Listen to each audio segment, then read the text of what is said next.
Bonjour pour cette nouvelle édition du Café du Commerce. J'accueille Didier Legac, député du Finistère Renaissance. Michael Kernez, vous êtes pour la première fois dans cette émission. Bienvenue. Merci. Et vous êtes vice-président du Conseil régional et PS.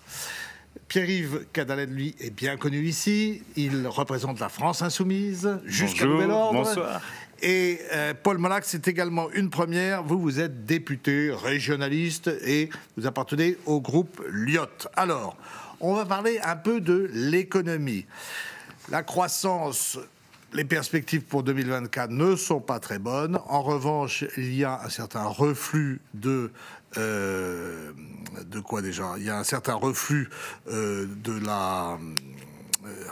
l'inflation, excusez-moi, je suis pas très réveillé aujourd'hui. Et donc la question que je voulais vous poser, Didier Legac, c'est quelles sont les perspectives économiques, compte tenu que les taux d'intérêt ont monté, ça pose des problèmes quand même pour les gens qui veulent acheter des logements. Comment vous voyez l'année 2024 ? J'ai vu que le ministre de l'économie, Monsieur Le Maire, avait demandé à Bruxelles peut-être des assouplissements budgétaires. C'est pas comme ça qu'on va retomber sur nos 3% en 2027. Alors, je sais qu'on aime bien parler des trains qui n'arrivent pas à l'heure, mais avant de parler de l'année 2024 et des difficultés peut-être qui vont arriver à l'horizon, parlons de ce qui va bien.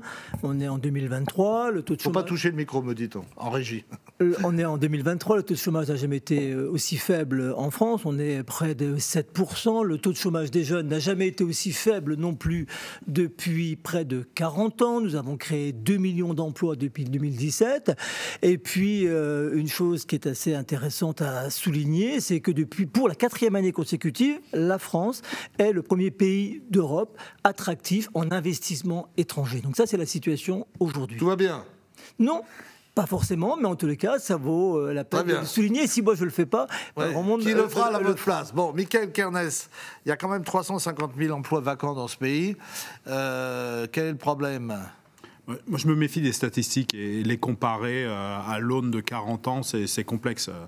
Il y a 10 millions de personnes qui vivent sous le seuil de pauvreté dans ce pays. On n'a jamais eu autant de personnes à toucher le SMIC. Donc, il y a une vraie situation délicate et difficile, quand bien même on évoque les chiffres du quasi plein emploi. Le problème, il y en a... Plein emploi, ce serait 5%. Oui, on est à 7%. Il y a des problèmes. On évoquera peut-être un certain nombre d'autres sujets, mais il y a des problèmes dans ce pays. Et il y a effectivement des personnes qui ne retrouvent pas le chemin de l'emploi. On a des métiers sous tension par ailleurs. Moi, je le vis très concrètement dans la ville de Quimperlé, qui est une ville industrielle où un certain nombre d'acteurs ont la plus grande peine à recruter. Et donc, on voit bien qu'en Bretagne, qui est une des régions de France où le plein emploi est quasi acquis, aujourd'hui, il y a de vraies difficultés à recruter, notamment dans l'agroalimentaire et d'autres sociétés. Donc, on a encore des vraies fragilités. Ça a évidemment des conséquences sur la cohésion sociale. Et il ne faut pas se leurrer, les situations de fin de mois sont extrêmement difficiles. Alors, je passe la parole à Pierre-Yves Cadalet.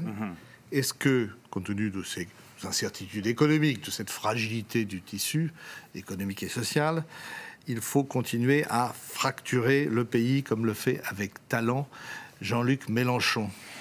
Non, mais je crois qu'il faut surtout vous parler... Où il y a des clivages qui s'installent et ça n'est pas bon pour la cohésion globalement du pays.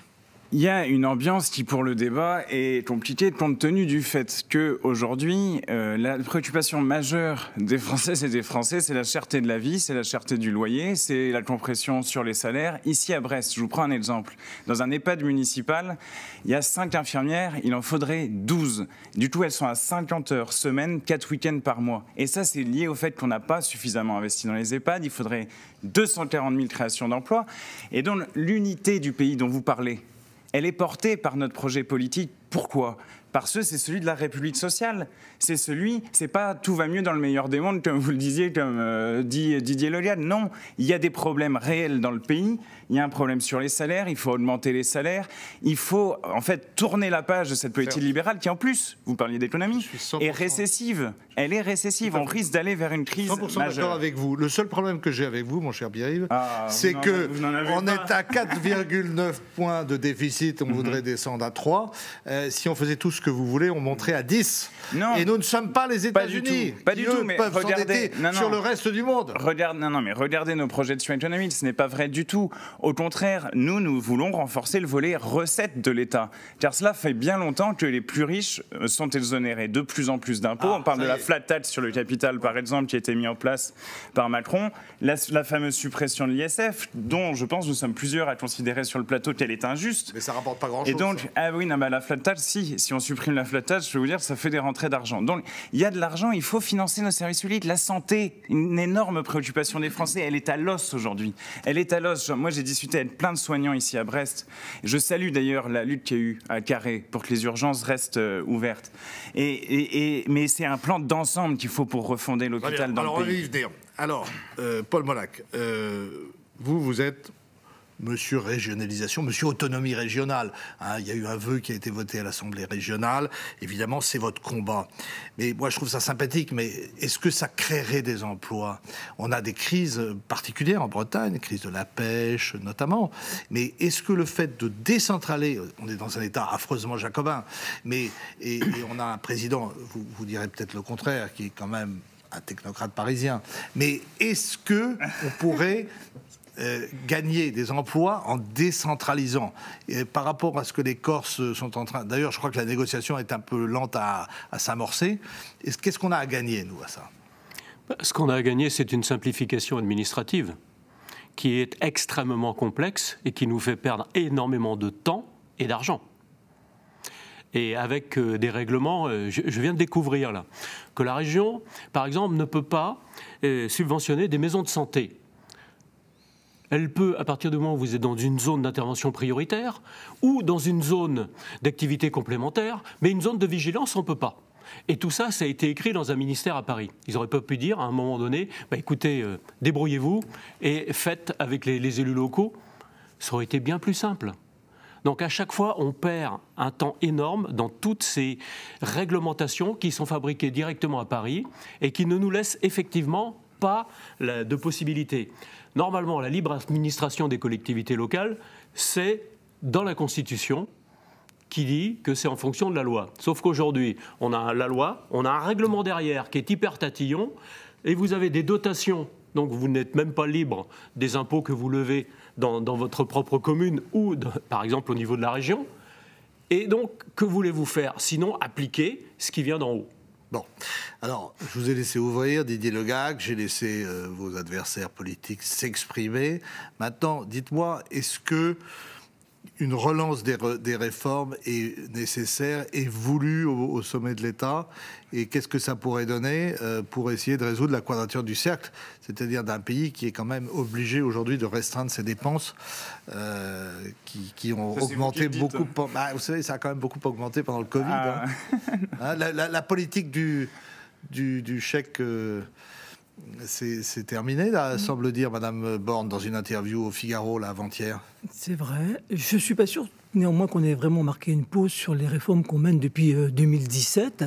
Depuis 2017, nous avons réformé la formation professionnelle, nous avons réformé l'apprentissage, nous avons réformé l'assurance chômage, les retraites. Récemment, nous sommes en train de réformer le lycée professionnel, qui n'avait pas été fait depuis 30 ans. Nous supprimons des formations qui ne servent plus à grand-chose. Nous venons de réformer, parce que vous dites, on va réformer, on n'a pas fait de pause. On vient de réformer le RSA, quand même, et on va continuer effectivement les réformes. Mais toutes ces réformes, elles portent leurs fruits, puisqu'on le voit effectivement, on est aujourd'hui sur une situation économique vis-à-vis de l'emploi qui est meilleure. Donc on vient juste de voter. On vient juste de voter. De 7 à 7,4. On vient juste de voter il y a 2 mois une réforme sur le plein emploi, justement, une réforme qui vient mieux accompagner les bénéficiaires du RSA. Oui, donc on ne peut pas dire qu'on a marqué une pause sur les réformes. Et on va poursuivre. Il y a les seniors et il y a d'autres. Les seniors, on va en parler, mais le ministre de l'économie, là, Bruno Le Maire, qui entre nous, soit dit, n'est pas très courageux puisqu'il ne veut pas prendre la tête de liste aux européennes. Il dit, en gros, on ne descendra pas vers le plein emploi, c'est-à-dire 5%, si on ne compresse pas les dépenses sociales. On dépense trop pour le social.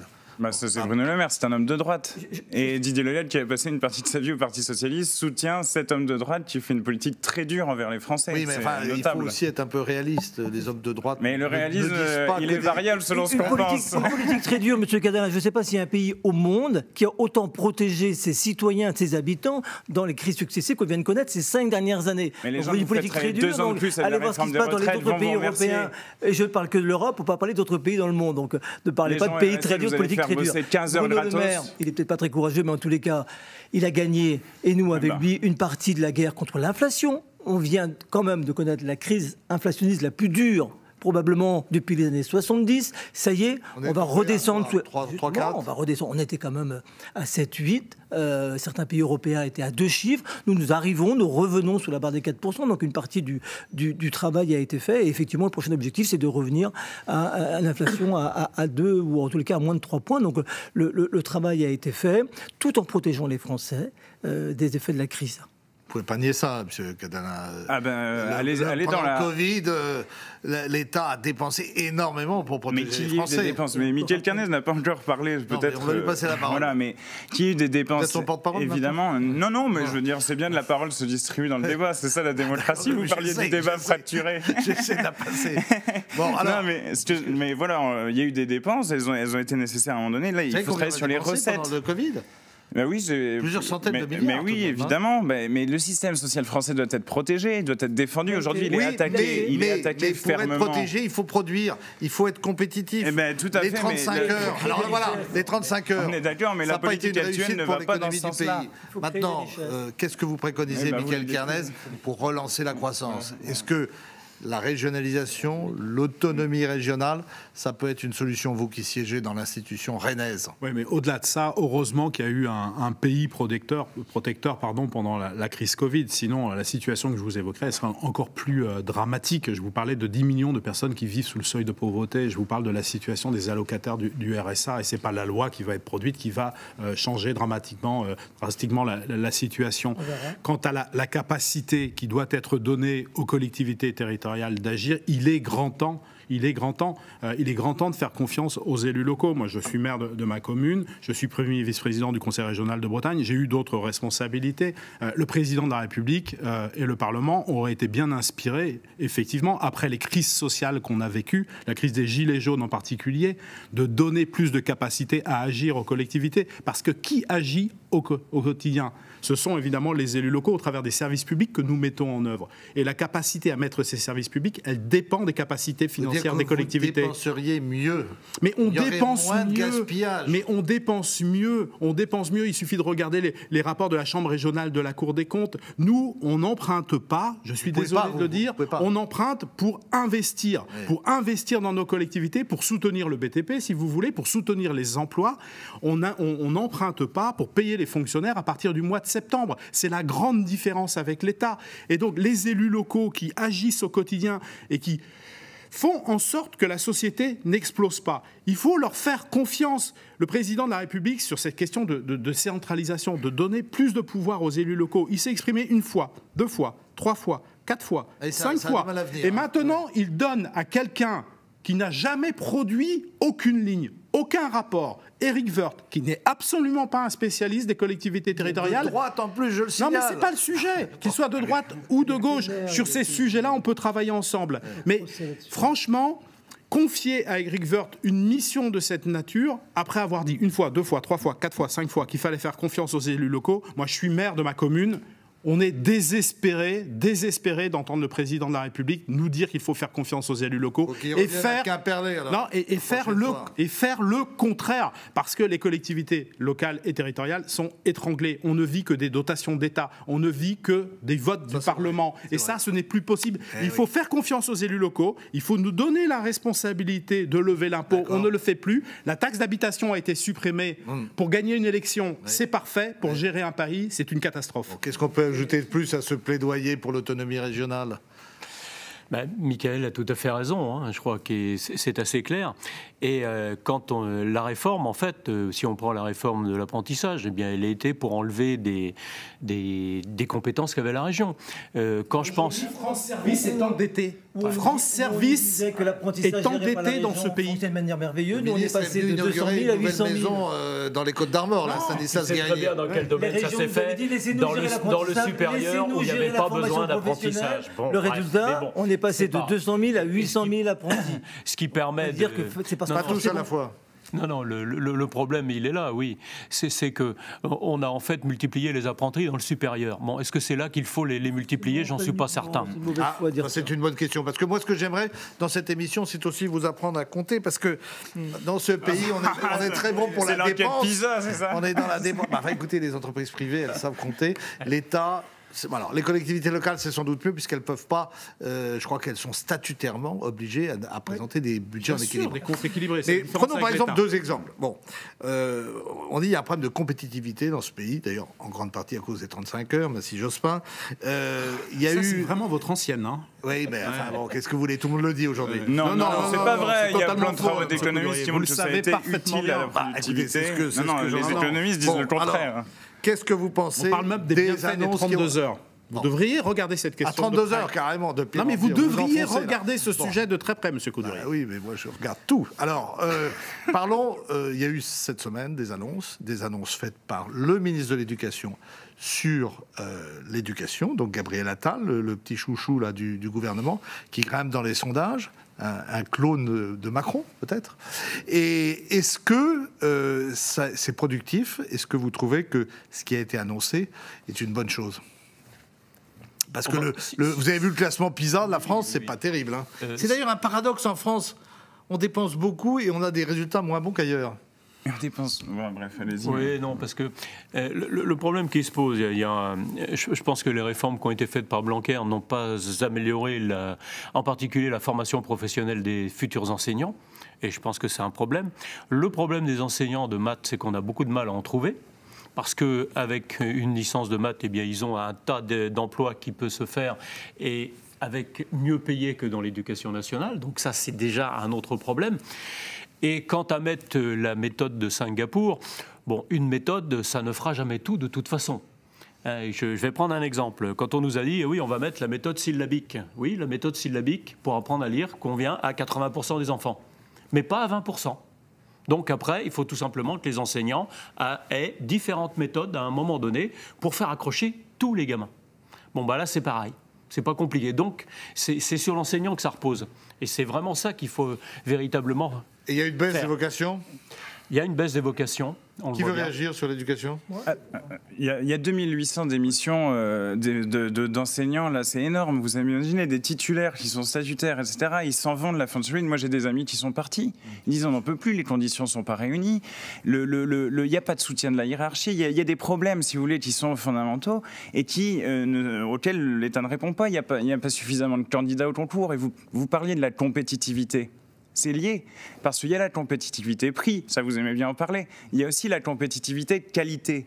Et pour que les produits, en général, produits par l'économie française soient de qualité, il faut que les gens travaillent dans des bonnes conditions, soient bien formés, soient bien soignés. Et c'est tout cela qui, aujourd'hui, est mis en cause, vous voyez. Et la logique de partage de temps de travail, les 35 heures, la retraite à 60 ans, la 6e semaine de congé payé, c'est aussi des facteurs qui améliorent la productivité. Vous voyez, je parlais quelque chose qui met d'accord, l'Église, la CGT et mes trépieds auxquels je parlais ce matin, c'est on arrête par exemple le travail le dimanche. Parce que c'est un projet de société derrière. Travaillez déjà pas mais assez. Travaillez moins pour que tout le monde travaille et travailler mieux, produire mieux. Bon, l'État, c'est pas dans la ville la question écologique, tout ça. Colbert à Brest que je vais dire le contraire. Qu'est-ce que vous répondez à toutes ces demandes finalement? Parce que c'est Bruno Le Maire qui demande tout le temps. Non, sur les enseignants et sur l'éducation, on est d'accord sur un point, c'est que le salaire des enseignants a décroché et qu'effectivement cela crée donc une crise d'attractivité, une crise de vocation et puis aussi de nombreuses démissions. Mais quand même, dans le budget que nous venons d'adopter, le budget de la Nation pour 2024, il y a 1,5 milliard en plus pour la rémunération des enseignants. 1,5 milliard en plus, parce qu'effectivement, Et ça n'a jamais été aussi augmenté que depuis ce budget-ci. Mais c'est la grille qu'il faut revaloriser. Mais elle est en faire. Voilà. Il y a quand même eu quelques mesures de salaire. Nous savons très bien. Non, mais c'est aussi une question de salaire. Pas que ça. Il y a quand même quelques mesures de bon sens qui ont été annoncées, non? Je ne vais pas me faire le porte-voix du gouvernement, mais c'est pas qu'une question de salaire. Vous voulez doubler. Non, mais je parle pas d'Hidalgo. Le non-redoublement, c'est pas une idiot. Non, mais je vous dis juste que c'est pas qu'une question de salaire, c'est aussi une question de reconnaissance, de respect, de sens, de faire que les enseignants formés n'aillent pas là où ils ne sont pas en capacité d'agir parce qu'ils n'ont pas suffisamment d'expérience. C'est important, comme dans tous les métiers. Et moi, je tiens à vous dire, pour connaître aussi beaucoup d'enseignants, c'est qu'à un moment donné dans sa vie, quand on a donné en tant qu'enseignant, il faut pouvoir faire autre chose de sa vie. Et on parle des passerelles dans la fonction publique. Il faut organiser les passerelles ou permettre que les enseignants... Non, mais permettre des enseignants aillent dans le privé aussi. Aujourd'hui, ce qui est sclérosé, c'est que vous rentrez dans la fonction publique, 40 ans plus tard, vous y êtes toujours. Et moi, j'ai des enseignants qui me disent, on aimerait faire autre chose. Et ça s'accompagne aussi. C'est pas qu'une question de salaire. C'est pas qu'une question de salaire. Est-ce que les annonces ont été utiles? Le fait de dire, c'est plus un tabou, le redoublement. Alors, j'ai été enseignant pendant plus d'une vingtaine d'années. Je peux vous dire que j'ai vu certains redoublements où la deuxième année, l'élève avait des résultats encore inférieurs à ce qu'il avait la première année, ou à peu près les mêmes. Donc on s'est dit, ça ne sert pas à grand-chose le redoublement. En fait, il faut que ce soit ciblé pour des enfants qui effectivement ont des difficultés, mais vraiment une envie de faire. Si on le fait comme ça, comme on le faisait à un moment donné, c'était t'as pas le niveau, donc tu passes pas, crac, tu refais une deuxième année. Ah, bah t'es pas meilleur, mais on te fait passer quand même. Mais bon, ça n'a rien changé en fait. Ils sont restés là un an de plus. C'est pas des enfants qui ont besoin d'une question de maturité, par exemple. Alors qu'il reste une année de plus, oui. Mais en fait, tout ça, vous voyez, c'est pas des slogans. C'est des choses concrètes. D'accord. Alors on va finir sur une note un peu ironique, encore que le sujet ne prête pas forcément à l'ironie. Est-ce que le président du Sénat, Gérard Larcher, a eu raison de dire à votre chef de file « ta gueule » puisqu'il l'accusait, Jean-Luc Mélenchon est accusé d'avoir traité ma consoeur Ruth Elkrief, que je connais bien et que j'apprécie, de fanatique. Est-ce qu'il a eu raison de lui dire ta gueule, c'est-à-dire de s'aligner un peu sur son niveau, je dirais, de propos, puisque votre question tourne beaucoup de sous-entendus que je ne partage pas. Mais il est manifeste pour tout le monde. Je disais ça l'autre jour, quand je discutais avec ma tante et mon oncle, je disais, mais j'imaginais mes grands-parents entendre le président du Sénat dire sur une radio « ferme ta gueule », quelle indignité. Troisième, quatrième personnage de l'État. Mais oui, c'est d'une indignité totale. Et d'une certaine façon, moi qui défends beaucoup la 6ème République... L'indignité, vous parlez d'indignité. Venez à l'Assemblée nationale tous les jours et vous verrez le spectacle auquel j'assiste tous les jours de par vos collègues députés insoumis. Il n'y a pas un week-end où je ne rentre pas en circonscription et où les habitants me disent mais quel spectacle. Ils sont affligés de voir le spectacle des députés. Certainement pas. Nous défendons tous les... Quand Didier Le Gall dit tout va bien pour les travailleurs, tout va bien pour les gens dans le pays. Moi, je suis fier que notre Force politique dise non, que ce soit fermement opposé à la retraite à 64 ans, que l'État joue son soit rôle fermement opposé aujourd'hui au durcissement contre les chômeurs. Non, mais ce que je veux dire, c'est que aujourd'hui, avec le 20e 49.3, eh bien, on a sur la table de nouveau l'idée de la 6ème République soit nécessaire. Et peut-être que Gérard Larcher, dans ces conditions, ne dirait pas des sottises pareilles. Un mot sur Gérard Larcher. Je pense qu'il ne faut pas faire ce genre de choses. Et après, on ne peut pas demander à Mélenchon... Ça lui a échappé en fin d'interview. Oui, fin d'interview. Mais il faut... J'ai vu aussi le ministre faire un bras d'honneur à notre collègue président des LR. Et je trouve ça indigne. Après, effectivement, moi, ce que j'entends d'un certain nombre de personnes, ça interroge, ça choque. Et ça donne une image, si vous voulez, d'une politique où finalement on est dans une cour d'école. Oui. C'est ça que me disent les gens. Les gens, ils attendent en fait plus de dignité de notre part. Je vais laisser Mickaël Kernez conclure. Vous avez été un peu débordés, vous les vieux socialistes, les sociodémocrates, les gens raisonnables par la France insoumise, à la fois au niveau de la sonorité verbale et au niveau des punchlines. Alors, le fait que le président du Sénat s'aligne un peu là-dessus, ça vous choque ou au contraire vous dites non? Il ne s'aligne pas, il insulte, c'est pas possible. Moi je trouve que nous devons être irréprochables. Le comportement en politique, c'est quelque chose de très très important. Quand on a la chance d'avoir les responsabilités qui sont les nôtres. Quand on est élu local, quand vous êtes maire, vous devez être bienveillant et respectueux. Et c'est ça qui fera que nos concitoyens retrouveront le chemin de la politique. C'est ça qu'ils feront, qu'ils reviendront dans les urnes. Et c'est ça qui fera qu'ils s'engageront. Parce que il va y avoir de nouvelles élections et tous les maires sont très très inquiets. Moi, je suis très inquiet de la capacité à convaincre des jeunes femmes et des jeunes hommes de s'engager en politique, d'être conseiller municipal, adjoint. Et non mais le spectacle. Non mais je le dis. Le spectacle qui nous est donné par le Parlement ne convaincra personne de s'engager. Ça a été pire au 19e siècle. Non mais une question juste pour finir. C'est vous qui allez conclure. C'est terrible pour la démocratie. C'est terrible pour la démocratie. Un mot. Est-ce que l'explosion de la NUPES vous chagrine? Enfin, chacun sait très bien que j'ai jamais été ou que je n'ai jamais porté dans mon cœur la NUPES. Ça fait 20 ans que je combats les extrémismes. Ça fait 20 ans que je combats l'extrême gauche. Ça a été un accord électoraliste, je le dis. Je suis profondément socialiste parce que je défends ces valeurs. Je suis un militant convaincu depuis 1996. Mais cet accord électoraliste, aujourd'hui, a vécu et le Parti socialiste doit retrouver son identité. Vous avez 2 mots pour conclure. Vous saviez que c'était inéluctable, cette explosion? Ce sera des mots de François Mitterrand. Il disait, celui qui n'est pas pour la rupture et le système capitaliste, celui-là n'a pas sa place au Parti socialiste. Donc moi, je suis content. On est héritier de l'histoire sociale. Non, c'est François Mitterrand. Bon. On est héritier de cette histoire de rupture nécessaire. Merci à vous tous. Merci de votre participation à ce débat. Je vous souhaite un bon week-end. On se retrouve la semaine prochaine pour un nouveau Café du Commerce sur TBO et TB Sud. À bientôt.